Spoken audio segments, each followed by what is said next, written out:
point de presse mooy encore dañuy fustiger attitude état du Sénégal envers les impactés du terre parce que je vous dis vraiment yàgg na que impacté du terre yi di kaas ci li nga xam ne tey jii état du Sénégal moo leen ko amal ci dans le cadre de leur projet terre te wax dëgg yàlla terre yi wàccoon nag état du Sénégal parce que lorsqu'il s'agissait de libérer les emprises ñun ñëpp mànkoo nañ ànd ak état bi ñu toj suñuy kër ñu nangu ko lorsqu'il s'agissait d'aller en commission de conciliation ñun ñëpp dem nañ foofu dem commission de conciliation ñu ànd ak ñoom di liggéey mais c'est comme si état du Sénégal daf ñuy nax comme si état du Sénégal respecté wuñu comme si état du Sénégal joxuñu priorité dafa nekk feneen ku dul ñi nga xam ne tey jii nangu na seen kër toj leen dans le cadre d'une expropriation cause d'utilité publique ñuy fiscaliser nag lu mel noonu parce que defe naa ni tey si les bailleurs injectent leur argent ci biir projet bu mel nii c'est pour les gens yi nga xam ni projet bi da leen war a déplacer ñu respecter seen ak seen yelleef mais on a constaté état du Sénégal respecté wuñu benn yoon suñu ak suñu yelleef joxoon nañu indemnisation malgré xeex bu metti kii ñu joxuñu ko parce que indemnisation bi dafa des parce que indemnisation bu ñu waroon jox mix la mooy xaalis ak suuf ñu jox ñu xaalis mu des suuf ñu ci bëri lekk nañ seen xaalis ñu si dee bëri ay propriétaires de maison nañ woon maanaam dañoo yoroon seen kër léegi ils sont devenus des locataires ñu ci bëri ci ñun fu mu nekk nii xamatuñu lu ñuy def parce que amatuñu repère ci endroit yu ñu dëkk ñu ci bëri ci ñun seen doom yi jàngatuñu encore une fois dama koy répéter parce que instant bi bañ leen déplacé ñu dëkk fu sori amatuñu école yi ñu inscrire seen njaboot yi ñu dugg ci ñu ci bëri ci ñun fu mu nekk nii mënatuñu sax déplacé wu parce que ak xol bu nakari ñu ci bëri ci ñun ay commerçant la woon ñu ngi doon yor ay place d'affaires doon liggéey ci endroit yi ñu dëkkoon léegi liggéeyatuñ ko amatuñu xaalis fenn benn source de revenu donc ñuy déplorer li nga xam ne tey jii nakar la état du Sénégal teg ko ces impactés du terre te on se dit que on ne va pas se laisser faire on ne va pas se laisser faire parce que état du Sénégal nee nañ dañuy dawal seen terre le 24 décembre ñun leen terre bi du daw gëmuñu loolu lu ñu leen wax avertir nañ nag on lance un appel à l'opinion nationale internationale que terre bi du daw tant que réglé wuñu suñu problème à savoir nos terrains nos sites de recasement à savoir le prime de l'accompagnement social vulnérabilité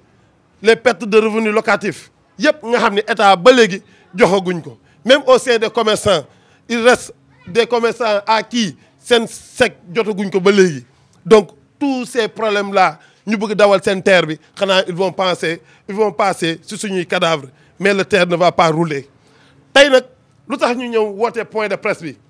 dañu njëkk def acte 1 mooy le 12 novembre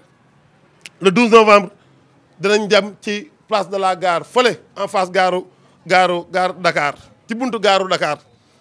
ginnaaw bu ñu wootee Sénégal bi yëpp suñu sympathisants tous les impactés du terre toute la banlieue le 12 novembre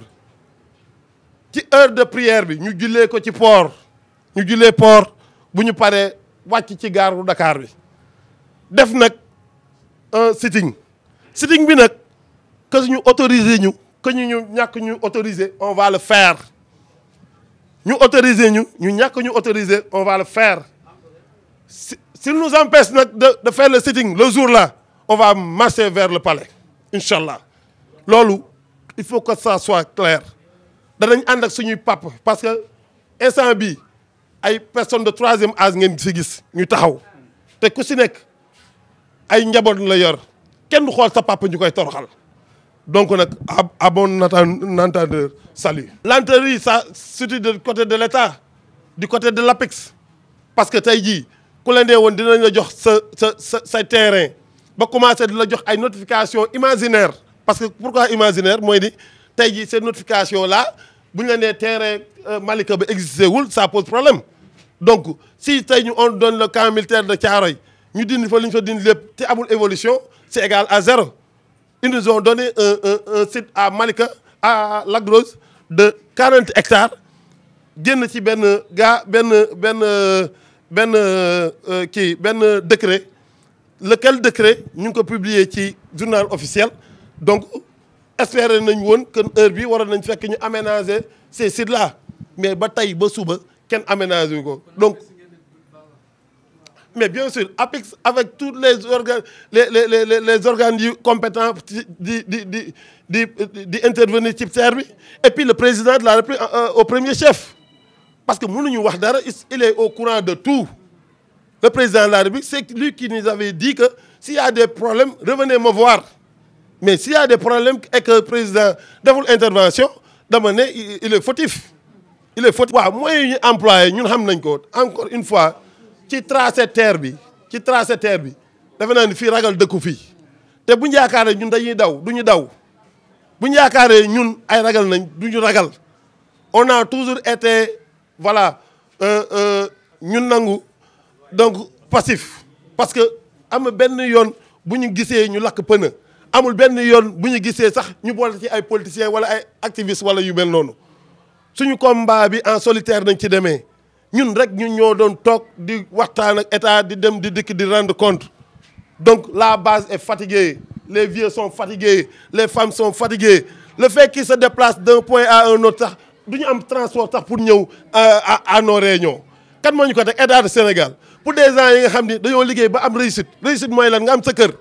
tu es devenu locataire nga am sa kër ba pare état du Sénégal jël sa kër delloowu la kër est-ce que c'est normal est-ce que nous sommes dans un pays de droit est-ce que jar na ñuy nekk fii di wax ay 100 000 logements alors que ñoom ñoo ñu yoreel ay logements fii ils nous parlent de 100 000 logements vous pensez que c'est normal ils se trompent nous sommes plus de 250 000 personnes 3 000 familles touchées par le train chaque famille. J'ai vu une famille où il y a 100 personnes dans une même famille.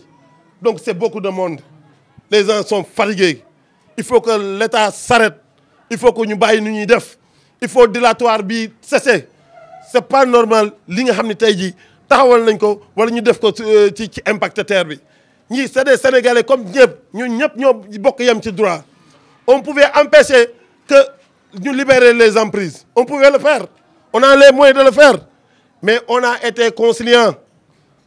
jusqu'à présent ils n'arrivent même pas à nous donner nos terrains. Pourquoi ñuy dawal oto c'est l'argent du contribuable pourquoi on paie le président de la République et les ministres c'est l'argent du contribuable il faut que ñu xam ne ñoom dañ leen fa teg pour askan bi si le terre c'est pour faciliter la mobilité des personnes des va-et-vient mais mënuñu faciliter la mobilité des personnes ba pare ñu jéem a bëgg léser yeneen personnes yi et nous